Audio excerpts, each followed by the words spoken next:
Hey, so I'm from Sweden. This is Adrianne from the Black Women in Europe podcast, your mindfulness activist. Hey, it's your girl Kate Pearl, your truth teller and healer for justice over here in the UK. And this is our season of healing racial trauma. We were supposed to do that together, people, but that's as close as we could get. Yeah. So stick around. We for real. Adrianne, your mindfulness activist. Super excited. I'm doing my first live with Kate Pearl, my co-host on the Black Women in Europe podcast season of healing racial trauma. And we are going to talk with a guest, Bree, the champagne gal. She joins us for a special episode of Hey Kate, welcome aboard. Hey. Good morning over there in the UK. Hi, over there in Sweden.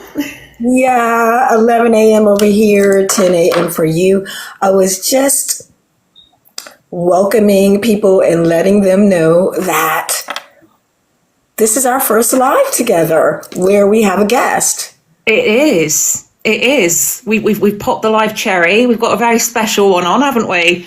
Absolutely. And because it's our first podcast that we co-hosted that we had a guest. Yes. So, we're just doing lots of firsts today. Welcome, Bree. Welcome in from the UK. Hello. Thank you for having me. It is so lovely to have the privilege of talking to you lovely ladies again. Oh, privilege is ours, Queen. Yes, I know. And so let me get right into it because we've got an hour, which is going to go by quickly. 59 minutes now. Yeah, so I'm Adrianne, your mindfulness activist over here in Sweden.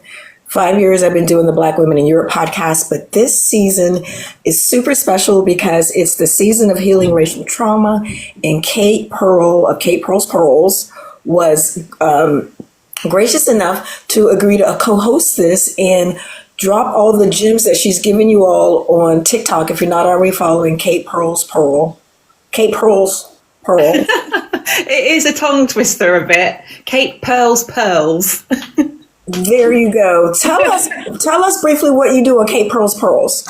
Yeah, so I mean, at its heart, or at my heart, Kate Pearl's Pearls is about telling the stories that we were never really taught. I create content that tackles racism, racial trauma, Black British history and healing. And I do that all through a lens that's both, it's absolutely deeply personal and rooted in research. And so really, my platform's grown out of my own lived experience of navigating racial trauma. I've been on a deliberate and very long healing journey on a personal level, and that's alongside years of study, lots of learning, lots of unlearning, and now I use my voice to help others do the same. In a nutshell, and we break down a lot of complex, often painful topics into honest and accessible conversations, and really the goal is to spark understanding, reflection and healing, especially for Black audiences who rarely see our full stories told. I'd say that's on a global level as well. Well, see, that's why I thought you would be perfect co-host for a season of healing, and we're dedicating this season and next season into healing racial trauma. So Thanks for that, Kate. And Bree, oh my gosh, thank goodness for TikTok, right? Because I found it. Yes. The champagne gal. Tell us all about that, because you have twofold mission in my mind. You're the champagne gal, but the reason you're a guest on the podcast and what we're going to talk about is your other mission. But tell us about both missions and your TikTok fabulousness. Fabulous. You know what I mean? I know what you mean. No, well, thank you very much, Adrianne and Pearl, for just to sit in your guys' presence, because it just heals my soul. And I am sort of rebranding my TikTok to be specific to the mission I'll tell you about. Bree the Champagne Gal is more of my Instagram handle now, that I do all my wine tastings and discoveries of all things fabulous in terms of food and drink and just Black girl fun and luxury. But on my TikTok now, it's really a platform to promote Black excellence. So it's not specific to anyone in particular, even though a lot of the content I do seems to be based on Megan Sussex, who I really always say is our case study, because I think she represents women of color the world over. She's someone everybody in the world knows. So I do other things like, shows I'm watching, this, that, and the other, but the appetite is more for Megan Sussex. So I guess she is my case study. And this is a topic we can talk about and talk about and talk about until kingdom come. So that's me in a nutshell. And I love how you do present it, because you're like, okay, class. I always love that. I live for the okay class. You're like, this is our topic for today, and and you come with the rules and you break it down, and that really stemmed from so as a Black African woman, I grew, well, yes, okay. So it stems from, I grew up in Zimbabwe, born and raised in Zimbabwe. And I was one of the few Black children of my time who attended English boarding schools, where in my own country, I was a minority in my own country. And I was thinking about this earlier because the few Black girls who I went to school with, so in a class of 30, I think there must have been 4 or 5 of us in primary school. It was always us Black girls who somehow were the problem. Everyone else was protected, everyone else was shielded, but somehow whenever there was an issue, it was always us, and I just always remember being reprimanded constantly from a very young age, from nursery school age all the way up until high school. And when I made my first video regarding, I think it was Harry years ago, the people who flooded into my comment section, besides the supporters, were people who really didn't like what I was saying. So I cottoned on to that, oh no, actually, I've got an audience of people who really don't like what I'm saying. And they're in my classroom. So I'm going to take it back now. And I'm going to be the teacher, as it were, to these students. Because to be honest with you, I've had 1 or 2 students who first came in hot and heavy, very aggressive and angry, didn't like what I had to say. And they've come back and come back and come back. And then they've DM me privately saying, do you know what? I couldn't stand you, but I've kept listening to you. And now I really enjoy what you've got to say. And I see it now. And do you know what? To have 2 recruits, ladies, 2 recruits, I've done my job. I've done my job. That's full circle right there. Right? Yeah. I love it even more now I know the story. No, I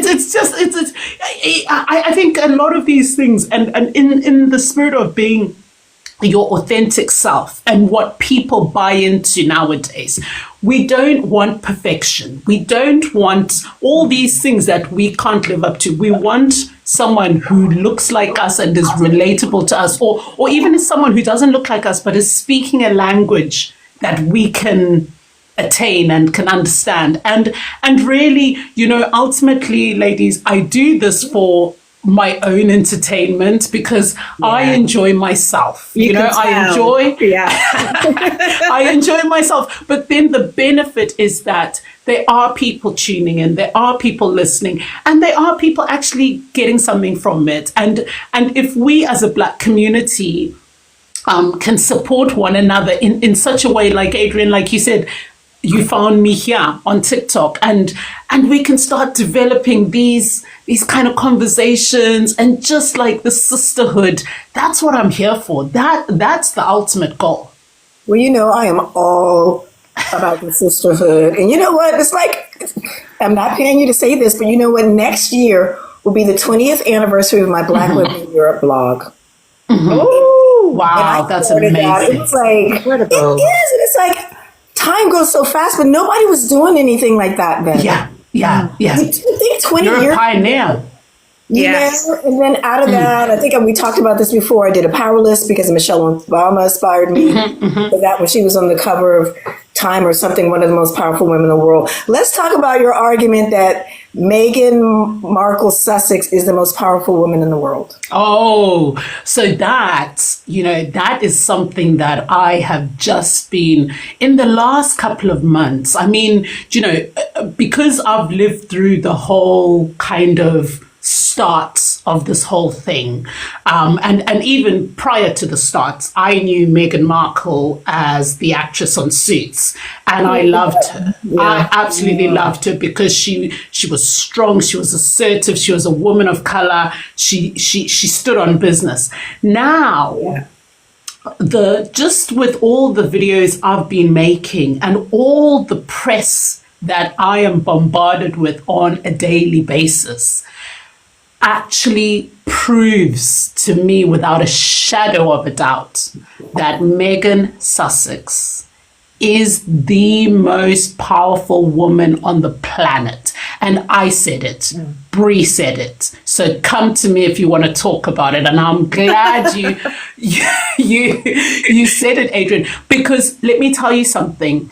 The press that this woman gets for stepping up, for waking up, just waking up, and they don't even know if she's woken up, right, is unbelievable. Like, nobody, who else has that kind of power? You tell me, who else has that kind of power that you open your eyes every morning and the world media, not just the British media, the world media, we have Australia, we have India, we have European, African, American, everyone on the planet wants to know what this woman is doing. And that's the power, because she's got the numbers. It's all about numbers, Adrianne. It's a numbers game. And anyone who wants to argue, they can argue with themselves, because the last I heard, the video, the baby mama video from 4 years ago, right?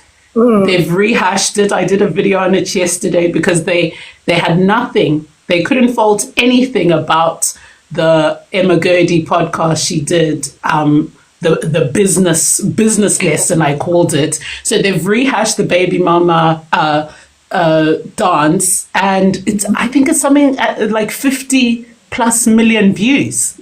And you don't just get that. That's old news. That's like from 4 years ago. But she trends. Anything she does, she trends. And there's an insatiable appetite and an unquenchable thirst for this woman. And that's why she's powerful. And I love this for her, because she is now in control of her story and her narrative. And nobody else they can only try and manipulate certain things, but you can't fool people all the time. So no, I love that she's so powerful, and I'm going to be emphasizing her power in more of my videos, just to break it down. Thank you. Kate, you're over there in the UK as well. Do you remember the first time, because Bree knew about Meghan from Suits. I don't know if you watched Suits. Do you remember the first time you heard mention of her in the British media? Honestly, it was when she was getting ready to marry Harry. And I don't know who got Suits over here. I didn't see it. It's something I looked at like after, because I was like, all right, she's in that as well. And absolutely, like you, Bree, absolutely loved her in it, and got slightly addicted after that. But she was getting ready to marry Harry. Is the first time I started to hear about her. So how was she treated then? Because it seemed like it was warm, kind of exciting, nice in the beginning, and then it went downhill fast. Yeah, it was a bit ish. Yeah, I was going to say ish. I mean, because some of the first things I start remembering, there were excitement, but there were definitely a lot of slating going off. It's an interesting combo. it wasn't I think I wrote this down where for the most part, right, we were all because I think you had sort of said the defense was never real support. So Meghan wasn't what they wanted for their first family. The culture is steeped in tradition, and only a certain face fits perfectly into the perfect institution.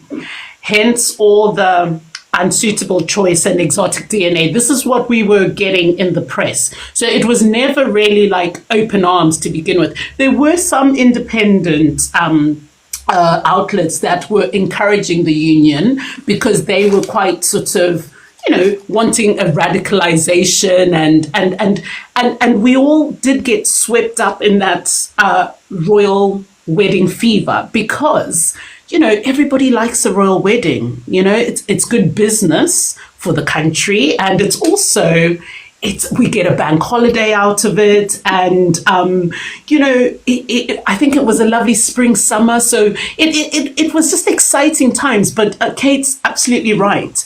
From the get-go, it was never love because it didn't suit for some people. It wasn't what they wanted. It wasn't the right face. Yeah. And maybe, I don't know if the average American or African American is interested in the royal family, but my mother was always a royalist. She was one of those in the middle of the night and watched Charles and Princess Diana get married. She bought a copy of the ring, the sapphire with all the, she was just a woman. She subscribed to Hello magazine, I think Majesty magazine, and something else that say, that was her pleasure because those subscriptions are cheap. I think, did I say Royalty, Majesty, and Hello? Okay, I think it was magazines that she was subscribed to. And my dad, we grew up watching British TV, what is it? Excuse me. Mrs. Bouquet. What is it? Keeping Up? Yes, Keeping Up Appearances. But Adrianne, that was the standard back then. Even as from a former British colony, everything we knew was British. That was the whole Britannia thing. That was the brand. It was sold globally, and for the most part, not really before emancipation, but for the most part, if it ain't broke, you don't try fix it. If you're sitting comfortably and enjoying the show, it's fine. I think my dad, was about the same age as Queen Elizabeth. So I think my parents, watched that coronation, grew up with that. Now, a lot of it, we made fun of the Brits too, or laughed with the Brits and loved British sense of humor. I love period pieces. The Brits do it the best. Yes. But my mom got really excited when Meghan came into the picture. Well, absolutely. Too, because she said they're going to, I hope she's going to be okay. My mom was at that generation. We got to pray for her, Oh, yes, of course. See it coming. Yeah. And I think one thing I noticed is where I started to notice the lack of support is when Meghan herself thanked the ITV reporter who had asked her how she had been, how she was, because she had been battling with her mental health in silence. Now, of course, we know that there had been a lot of things going on behind the scenes, and she... I believe she was never considered or protected from day one, actually. Definitely not. And it seems to me like it was an orchestrated plan to have her and Harry, the spare, as the fall guy, as it were, because let's face it, has always been the spare's role to protect the heir at all costs. And that's sticking with tradition. Wow, you're taking it way back. You're taking it way back. Yeah. Because this thing was never hunky-dory, Adrianne, to start with. But we only know what we know now because of what Harry has told us, what Meghan has told us. But even during their courtship, there was problems because she didn't fit into the mold of the status quo. And that was the issue from the get-go. I was so hopeful. I was thinking the Fab Four, you know. You see, we were, they tried to, been, you know, yeah. the potential is endless. And I was just thinking, they could be best friends. This is how we do it, protect, you know, and all of that. But what you have to remember, though, ladies, is that for the first time, this institution that's been standing for over 1,000 years with a certain face card of folk, suddenly, okay, so it's tradition. What you always have to remember about Britain is tradition. They love tradition and they're steeped in tradition. And suddenly, in comes a woman of color who, in my opinion, outclassed and outshone the status quo. And you know, it was like Diana, deja vu all over again, wasn't it? Oh, yeah, very but much. Now with a younger version and an exotic, quote unquote, as they said, version. So I think, do you know what? It destabilized a lot of things, because if the culture is steeped in tradition, this is radical. This is unheard of. And then when, in my opinion, it's one of our best, because this isn't just a run-o'-mill type woman. This is an established woman. This is a confident woman. This is a woman, a UN ambassadoress. This is an articulate woman. She is so established. Self-made millionaire. It's self-made millionaire. So this is like, you know, everyone kind of has to pay attention to this one. This isn't a one who's coming in on her hands and knees, being grateful for the opportunity to sit at the table. This is a self-assured, I know what I bring to the table, you know, type woman. Let me ask you this. Is it triggering when you see her get dragged in the British media? Is it triggering for you? To be honest with you, in the beginning, it really, really was. Because I took it personally, and I still take it personally. This is why I do what I do. However, I'm no longer triggered by it to an extent, because I see it for what it is. Yeah. Because let me tell you something. If this was, this isn't one of our worst, okay? This is one of our best. This is one of our best. This is our case study. So the fact that you have such a problem with the best, it really means it's the best. Because otherwise they would have let it go a long time ago.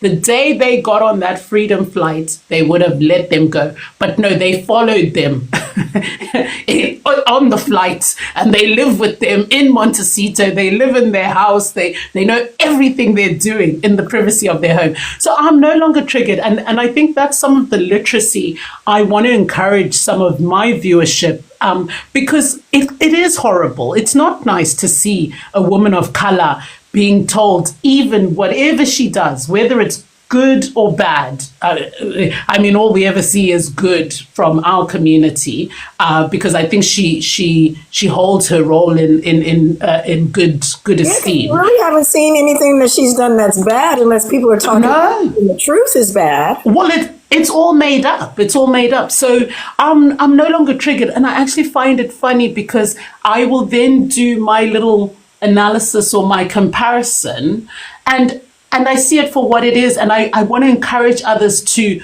read past the headlines, and not even to read the headlines, but to access their information from other sources like yourself and like Pearl, who go deeper into the culture, into the roots, into who we are as a community. And you know what, Bree, speaking on that, and Kate can talk to this, the words that the British media use to describe Meghan, you know, angry, emotional, difficult, you never heard these words used to describe Kate. No, this is true.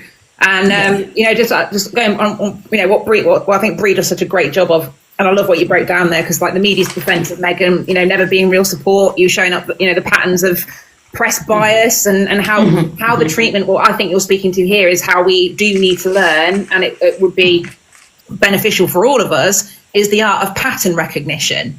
Because, you know, in doing this work, that's what we're doing. Like, these are patterns. And, you know, Adrianne, coded language, right? She's got to be angry. She's got to be, you know, difficult. Even when, you know, she's mentally falling apart, all that had to be ripped to shreds. And those labels, you know, we'll do that. You would not hear Kate referred to like that. You would not hear, well, respectfully, anyone that's not as melanated, let's say, referred to in that way. You know, they'd have been misunderstood. They'd have been going through trouble. They'd have been, you know, sympathized with.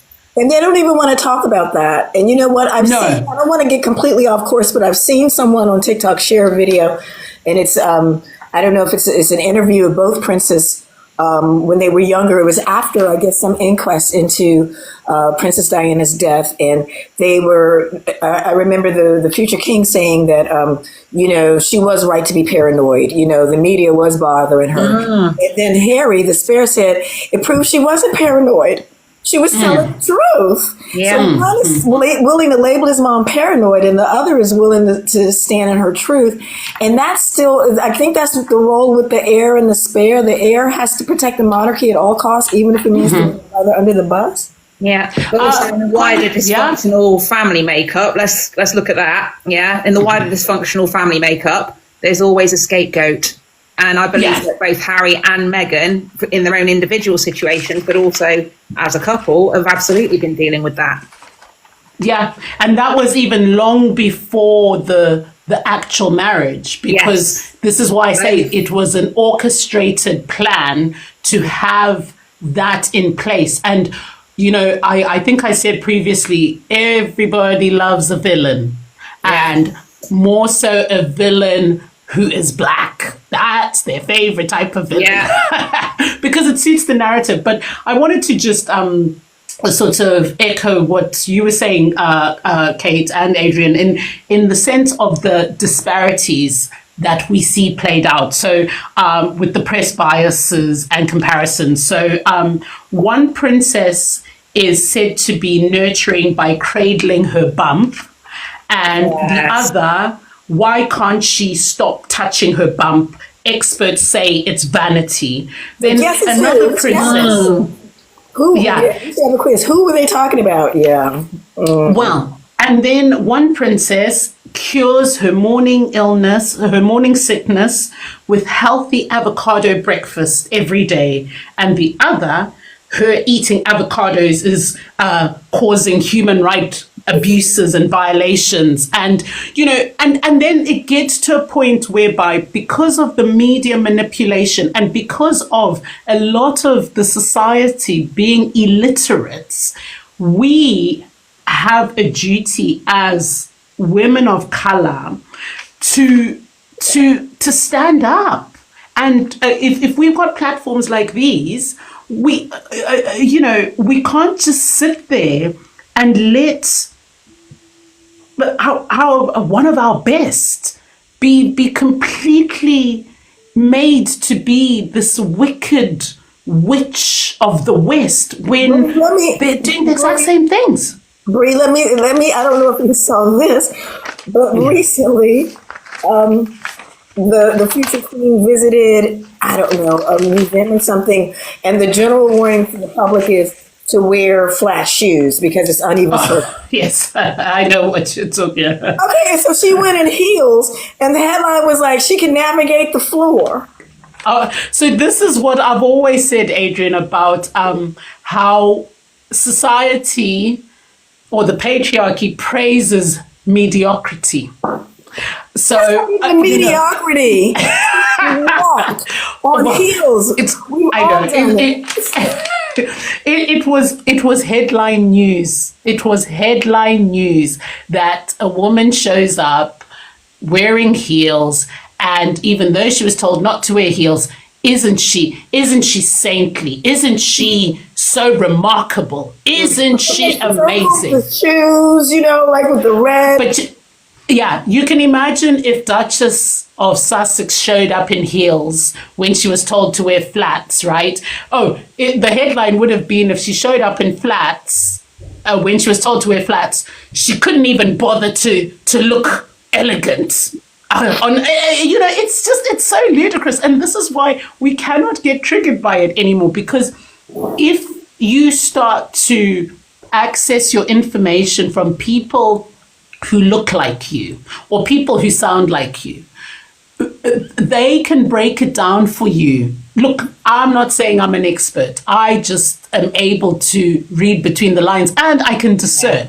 But I can definitely discern when there is a disproportionate amount of bias and hatred towards one community than there is to another. And I will speak on that because, we know the saying of how basically, I think I wrote this down actually.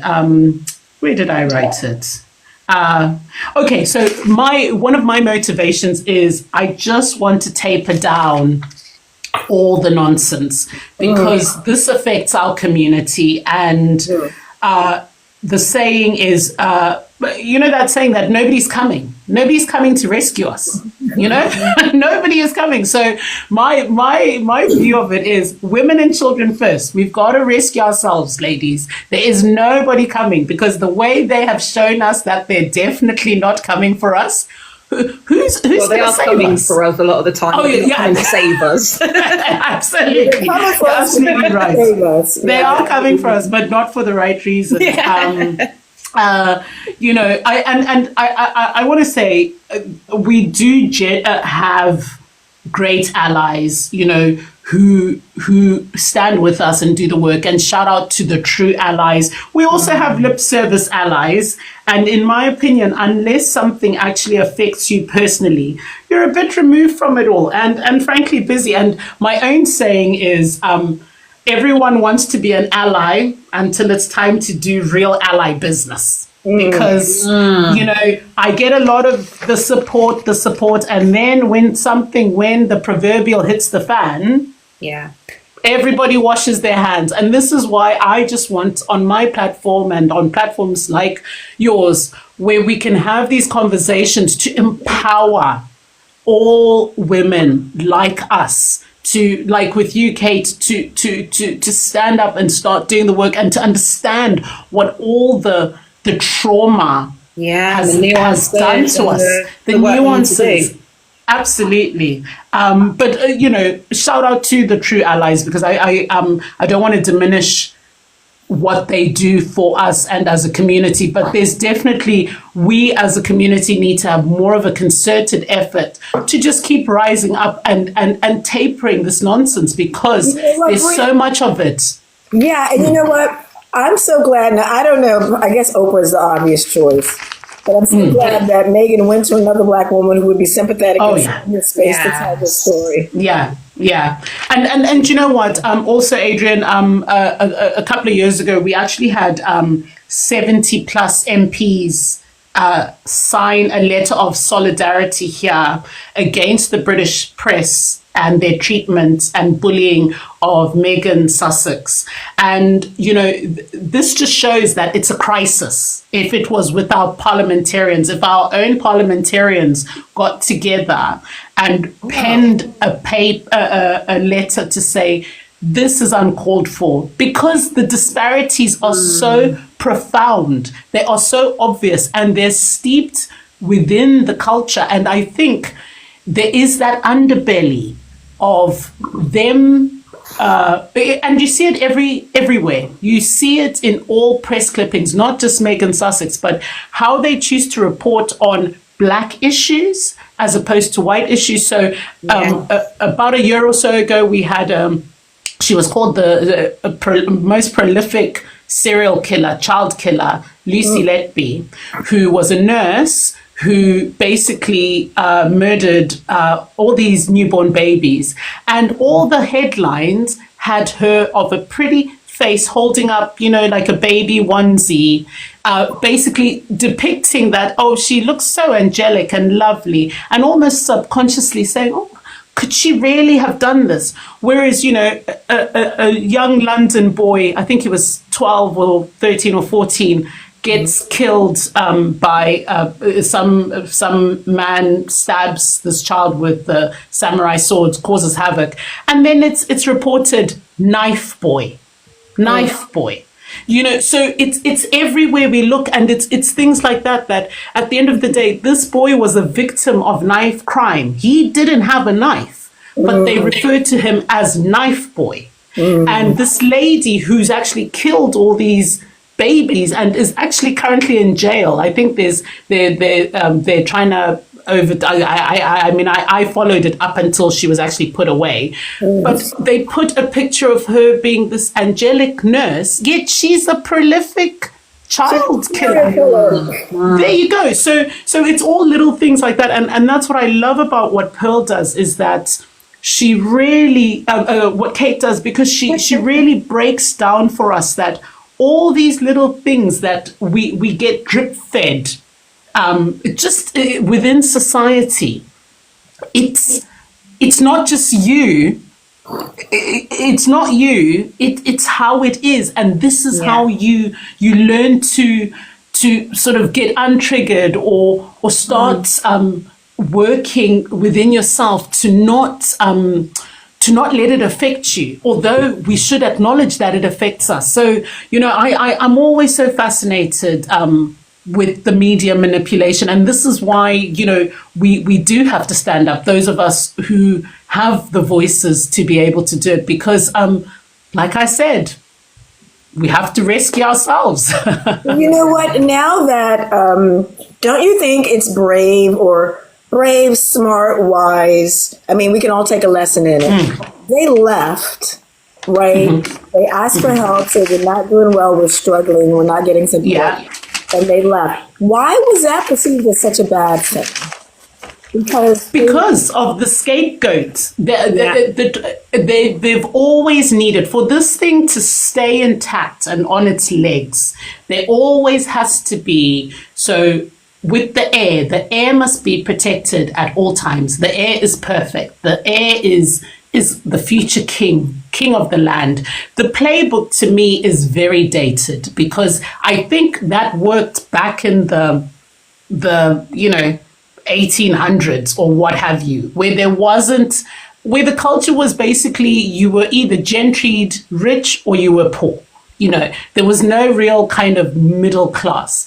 I mean, we are 2025 now, and we know so much about mental health. We know so much about so many things. So the same playbook that they even used maybe it even worked in the 60s, it can no longer work now, because they already used Harry all his life to be the scapegoat, to basically uplift other profiles within the family. And Harry spoke about this in his book.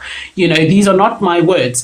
And they just wanted that to continue going. And then in comes a woman of color into the situation. So it was almost like the perfect storm, because it's like, we've already got the spare. Yeah, no, we've already got the spare who's quite, we've already tarnished his image, and we can reuse that. And now he's got a black wife, so even better. It was perfect for them.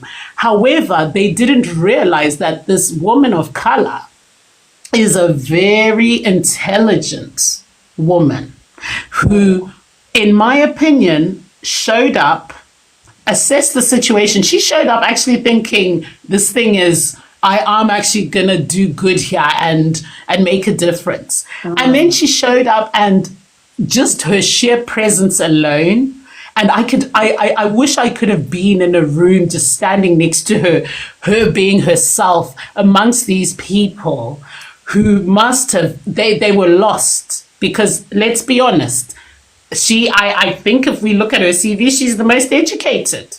She's the most educated. What I noticed, every walk around or public appearance that she made in the UK, she was so well received. People loved her. Completely. And I think that was the problem, Adrianne. That was the problem, that suddenly this woman who they referred to as, quote unquote, straight out of Compton, straight out of Compton, is walking around, and the nation, the real people that she needs to impact, love her and love her more than maybe the others. And this is the issue, because she dominates every single newspaper. She dominates, and that is coupled to the over-smearing campaign, which I've been talking a lot about, and what it's actually done. It's done in reverse, because now nobody's interested in the others. Everybody is interested in Meghan Sussex. What was that example you used? I think it was an American, but you said nobody knew who the next king was going to be or something, but they all knew you were Meghan. Oh, yes. And that came out. Someone put on one of my videos, one of the comments was, I live in the States, and we saw, I think it was Jeopardy. Is it Jeopardy, which is a TV show, which is a general knowledge quiz show. And I mean, even us who come from Africa, we've known Harry and Meghan, we've known William and Harry since we were born, because I'm like 2 or 3 years older than them, but everybody in the world knows Diana's boys, everybody. And then they asked this question on Jeopardy: who is the future king of England? So not the reigning one, but the next one in line. And nobody knew. Nobody knew. The funny thing is, these are smart people on Jeopardy, supposedly. Exactly. So there you go. If they and with all the stuff that's out there, everybody only knows Harry and Meghan. I mean, those are facts. Yeah. Those are absolute facts, because they did this. They commissioned this over-smearing campaign, which has now backfired, because now nobody talks about anything else except Harry and Meghan. Well, the thing is, they've discredited themselves trying to discredit Meghan and Harry, and it's almost textbook as far as the levels of narcissism, dysfunction, and obviously tie-ins, Bree, press, all of that. Obviously, that's your jam. And but I just wanted to segue off a little bit. It's not really segueing off, but just talking about when walking away, is such an act of revolution. Let's start with that. But also, when protecting your peace actually means walking away, because they both have it in their own individual family systems, right? All that dysfunction, all that scapegoating, and just all that general bullshit. But then to do it on the scale that they have, and I just want to share what I think that says about Meghan in particular, but both Meghan and Harry. And what that's saying is that they are they're teaching themselves that disrespect isn't a thing they're gonna continue to deal with in the ways that they did. But I love the way that they've done it, because they're actually teaching their children that refusal to tolerate disrespect is their actual fucking birthright, and I'm here for it. Amen. I'm here for it, right? I mean, they've both been through so much, but one thing, it can be really difficult in general walking away from that level of dysfunction. But to do it on such a public scale is just absolutely phenomenal to me. And more looking at sort of distance over dysfunction, kind of contextual, and I guess I'm going universal to this one, but choosing to step away, whether it's from a toxic family, or in Meghan's case, and Harry's, or a toxic job, but also or a crown. It can get called quitting, it can get called coasting, and all kinds of stuff. But it's actually clarity, and in doing that, it's absolutely phenomenal. And I think wider for Black women, the expectation is that we're meant to endure every piece of crap sent our way. We're meant to educate. We're never meant to scandalise or disappoint. And it's prompted my memory back to, I can't remember all the headlines, but I just remember that the press wanted it so badly to be Doreen's side of Meghan's family that were the chaotic, dysfunctional, when it were actually the other side. Side of the family, no. Yeah, but that's what they wanted, right? They would have absolutely eaten that up, but actually, no, it wasn't. It was the other side. And don't you think it was so clever how Meghan and her mom protected Oh. their family Yes. from that. Oh my You know, God, yeah. because that would have just been that low-hanging fruit where every single family member, they would have gotten something would have. and just tarnished this amazing family. So no, Yeah. I totally, I love what you're saying, Kate. Thank you. And I just think it just okay, so slightly off Meghan, but just other public examples. And I say, you know, with black women that have like walked away as self-advocacy, and we saw the same thing with them. I mean, like Simone Biles, I think we talked about her recently. You know, she stepped back. The world or press or selfishness or weakness because that were a black woman, but you know, other black women saw a blueprint for self-defense. Zadie Smith is another example. Like she writes about the cost of saying no in white-dominated literary spaces, and why saying yes to yourself matters more. So you know, approval's a moving target that rarely, if ever, lands on black women. And peace is something you claim, not request. And I just love the way that. You know, it's tough. It's got to be tough. But I just love the way that Meghan in particular has done that. What, Kate? You just said something. I don't know if you've seen this podcast episode. I think Meghan was a guest, but she said once you stop playing the approval game. Yes. Bree, did you see it that? changes. Absolutely. And I think, you know, one thing I am learning in my own life and in my own career and just what has kind of prompted me to kind of be a strong advocate for women of color and black women is that we now need to stop seeking approval or validation where it will never be given. Because I have sat around tables as the only black woman and the most qualified black woman at that table. Yeah. And still, I'm not even seen. I've seen subordinates think they are better than me. Yet I'm the most skilled. I'm the highest in rank. Listen, it happens when you're a freaking volunteer. I have been on boards of American women's clubs in Sweden, different cities and different clubs. And my idea is immediately dismissed by someone else. This is like on an email chain. And then maybe a few days go by and the chair of the committee sees it. She's like, oh yeah, Adrianne, that's a great idea. Of course we're going to do whatever. Then that other person comes back and says, oh yeah, it's a great idea. You see? Yeah. And it's those nuances and things whereby, you know, I think for me, I'm 45 next month, but the change really happened for me on my 40th birthday after we kind of lived through COVID and things like that. And I had this realization that everywhere around me, be it work, be it socially, even though I was the most accomplished or the most fabulous or the most articulate and the most everything else, the biggest hindrance to all those people that I was around was the color of my skin.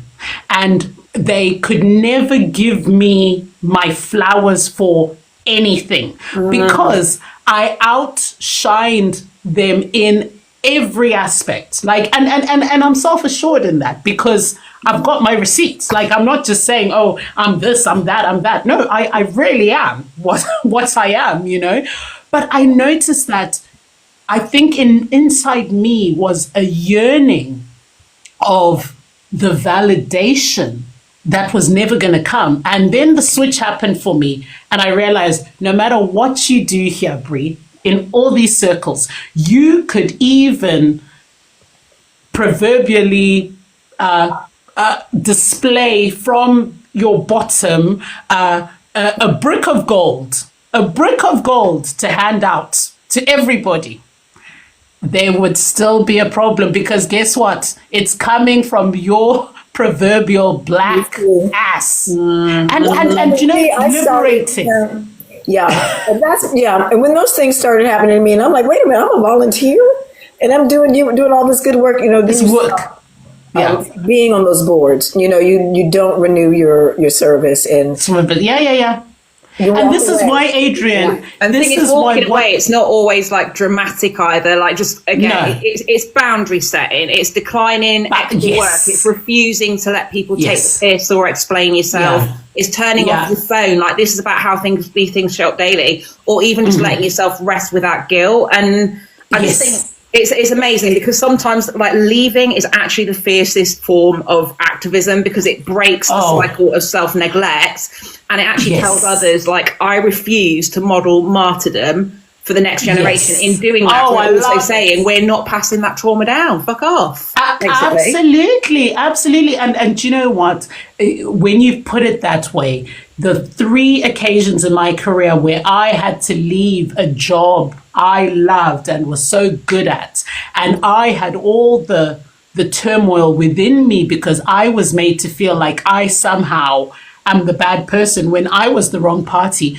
You have just healed a part of me, Kate, with what you said, because that walking away, and I've noticed ever since I've started setting boundaries for the longest time, it really upsets people, but I am willing to do it every day now, because I'll tell you something, they don't mess with me. Yeah, but they don't even mess with me anymore, because the minute you tell them where they can't go, some of them are too scared and back off. And it's only the few that, if they keep coming back, I'll keep reminding them and I'll keep educating them. But you've put it in words for me that I can understand, that it's liberating, and it's actually the most fiercest form of kind of saying, I'm not going to be a martyr. Why should I always be the strong one? Exactly. Boundaries are walls, like they're doors to yourself. And you have every right to do that. And hasn't Meghan Sussex done that? Like you say, it's they see it as a revolt, but it's actually, it was an internal. Listen, let me say something, ladies. Suffering in silence is overrated. And today is Juneteenth. We're talking about freedom. It's Freedom Day. You're talking about liberation. It's Freedom Day. I don't know if you know, Juneteenth, this is the day in Texas when the slaves found out that we were free. And we had been free for 2 years. But, you know, so this is national. This is Juneteenth. It's Kamala Harris was beside the president when he wrote this into law in 2021, I believe. And I don't know, don't get me wrong with the dates. When he wrote it in the law. Juneteenth. So we're talking about freedom. Look that we're doing this today then. It's amazing. It's wonderful. Freedom of information. You know, we have some people that wanted to join the live, but I wanted to make sure we got to everything, and maybe can do that in the last few minutes. Kate, Bree, I'm glad that you had a breakthrough. No, absolutely. And I just wanted to finally just add my little bubbles onto the occasion by saying, you know, with all that we see in the media, that being a global pattern, and why I've used Meghan Sussex as the case study, is for me that the tearing down of, in my opinion, one of our best, is just simply what the patriarchy is all about. It's about power and dominance, and showing you who dares, that if you ever speak out of turn or out of term, you will be ... So I think that's the ultimate message for me, is that I'm growing, I'm learning, and I seek to also soothe my fellow sisters who, like me, you know, have lived abroad for 30 plus years and have constantly, and like I said right at the top of this, since the age of 3, in my opinion, where I was a minority in my own country, I've always been made to feel, look, and be the bad guy, even when I'm the good guy. And then they don't like it even worse when the good guy has a voice. Because what is that saying? The only one thing necessary for the triumph of evil is for good men to do nothing. So I'm not going to be a good man who does nothing. I'm going to be a good man who does something, even if it's just for the two of us here. No, Bree, I love it because you do actually. This is what's wonderful about nothing I do brings out the responses and the trolls and stuff that you get. Because you're really, I mean, I'm not in that. It's not going to happen. Right? Or if people don't want to believe there's racial trauma, Kate can handle them. But and so the people, they come for you, and it's so funny how you just break it down. I just want to ask you, what has been? Okay, I know you, and I'm so thankful you move mountains. You said you've converted people. People are like, you know what? I came back, and you got a point, and I'm starting to see things the other way. What is the one thing that someone told you or trolled you that you just thought was the most ridiculous that you had to correct? Because I think people are still hanging on to myths. Do you know what? I think, and it started like getting a few more comments on it. Right at the beginning of when I was sort of starting to just say, oh, I'm going to talk about this because this thing has legs. I think it has to be the Oprah interview because although the baby mama one is the one at the moment that I'm kind of going back to because it's been rehashed and it's been called controversial. I think the Oprah interview, because there was so much, people didn't understand the language that was used and what was said. That's the one that they have the biggest bee in their bonnets about because, and I've always said to them, right, tell me something else. Don't tell me Oprah. Don't tell me embarrass the Queen. Don't tell me privacy. Don't tell me all of that. Give me something else. And do you know what? They have nothing. Because Oprah is the thing that I think they couldn't handle a black woman like Oprah with the biggest platform in the world in terms of interviewing, and the Duchess, the biggest institution in the world, and those two powerhouses colliding. It's just, there's a lady on here, Melissa, who says it put them in ICU. In critical. They've never recovered from that. And that's the one. I think they held that interview at Tyler Perry's house too. Yeah, I mean, another power. Really do it. Yeah, and they fled there. He gave them refuge. He gave them a place. Yeah. And I think just the whole story now, because we see it unfolding, and even Meghan's most recent podcast interview with Emma Gurdey, the trailer kind of it kind of set people up thinking, oh, she's going to spill some more tea. And I loved how they were clever to do that for the buzz to get people to watch. However, as usual, and I thought about this earlier, that my girl keeps it so classy, so sophisticated. It's all about business because guess what? She done told you what she needed to tell you at Oprah, and she put it down then. Whereas Harry, on the other hand, these are his people. This is his family. He's going to keep telling you. Okay. Whereas my girl doesn't need to do that anymore. She said what she said, and she said that on Oprah, and it's a wrap on that one. And I love that about her because I always keep telling my class that these are black tea, black moves here on out. This is black business. And I love that about her because she is paying them dust. And that is the best way to do it. And she has handled herself. And all these so-called opinion polls, blah, blah, blah, it's the numbers. The numbers are where we see, and for her to sell out all her products in 45 minutes, and we're almost 24 hours from. I missed it because I could have swore I was on the email list, and then a couple of days I'm like, people are like, it's sold out. I went and I looked how in the world. So I think I even slipped through the email list is so full of me.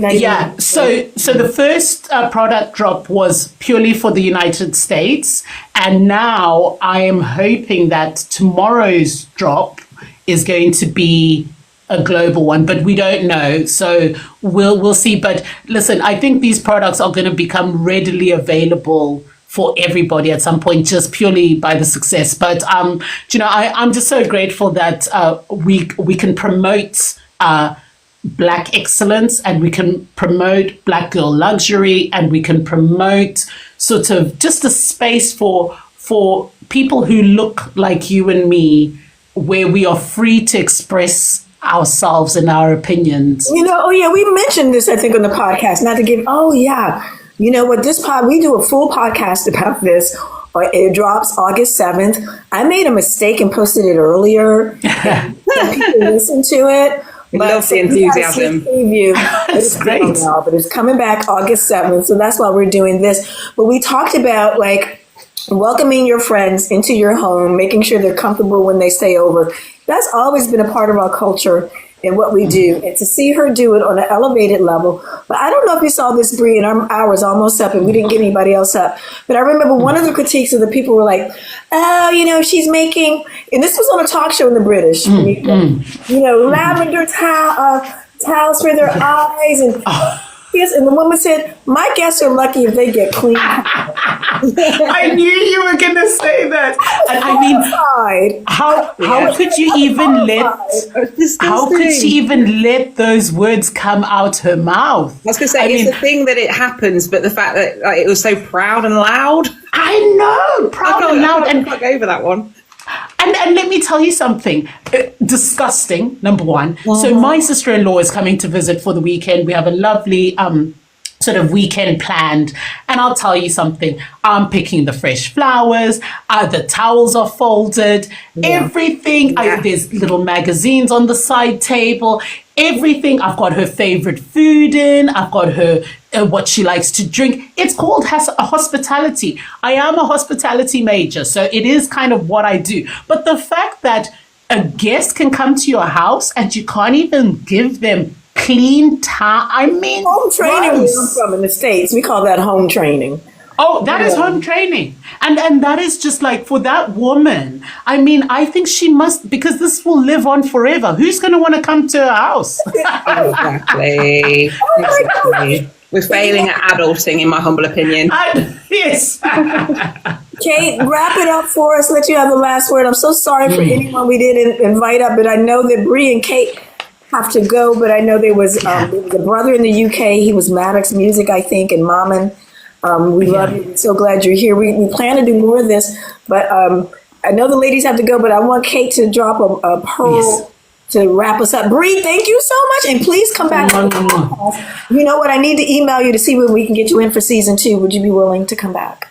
Of course, Adrianne. How can I say no when I'm with my sisters and we just have such a good time together? And thank you. It's such a privilege and an honor to just be amongst you lovely ladies and all the wonderful viewers who've tuned in, the listeners as well. You give me life, Bree. Keep doing it. Oh, thank you. Give me life. Kate, you give me life too. That part, it's a life and love fest over here. Isn't it?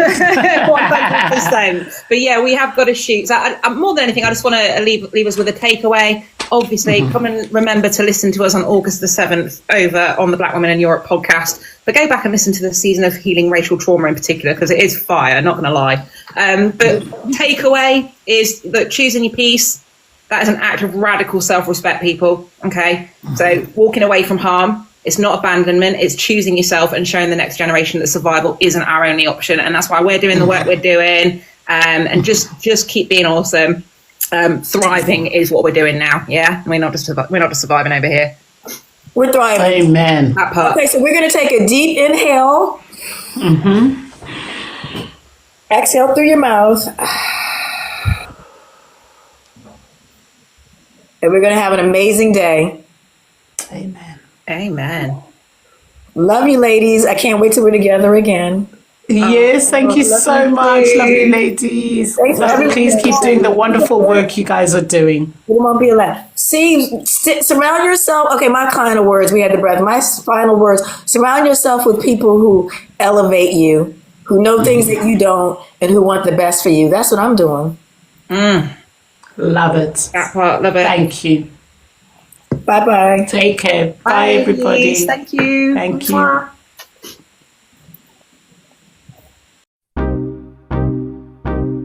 This has been your girl, Kate Pearl. I hope you found this episode enlightening.